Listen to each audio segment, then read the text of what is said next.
ছেলেরা যদি 4টা বিয়ে করতে পারে তাহলে মেয়েদেরও 4টা কেন, মেয়েরাও বেশি করবে, কারণ মেয়েদের এনার্জি অলওয়েজ বেশি থাকে। ছেলেরা যদি 4টা বিয়ে করতে পারে তাহলে মেয়েরা পারবে না কেন? অবশ্যই পারবে, কারণ নারী পুরুষ সমান অধিকার। আর যদি একটা কথাই চিন্তা করি তাহলে মেয়েদের চেন কোনো কাজে লাগে না, চেন খুলে মোতার অধিকার তো তাদেরও আছে। ভালে আসেন, একটা চাবি দিয়ে যদি 4টা তালা খোলা যায় ওটাকে বলা হয় মাস্টার কি, আর একটা তালা যদি 4টা চাবিতেই খুলে সেটাকে বলা হয় খাঙ্কি।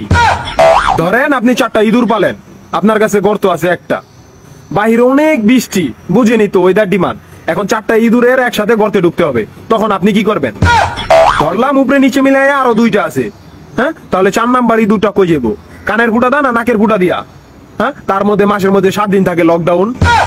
আমি মানি, আমি না শুধু সবাই মানে, মেয়েদের অনেক পাওয়ার, মেয়েদের অনেক এনার্জি। তাহলে দেশের মধ্যে ঘন ঘন লোডশেডিং হয় কেন? আমার মাথায় কোনোভাবেই ঢোকে না। একটা ছেলে যদি 4টা বিয়ে করে, 4টা ঘরে যদি 10টা সন্তান থাকে, তারপরে বাপের নামে একটাই থাকবো। এখন আপনি যদি 4টা বিয়ে করেন, একটা সন্তান হয়, তাহলে বাপের নাম কি দিবেন? সলিমুদ্দিন, কলিমুদ্দিন, আনোয়ার, মনোয়ার, নাকি ঘরে মিলাইয়া জানোয়ার? আপনি কি নারী না ঢাকা শহরের লোকাল গাড়ি? 30টা সিট ফুল, 20 জন দাঁড়ানো, তারপরও বলে পিছনে সিট খালি, ওঠেন তাড়াতাড়ি, পিছনে সিট খালি, ওঠেন তাড়াতাড়ি।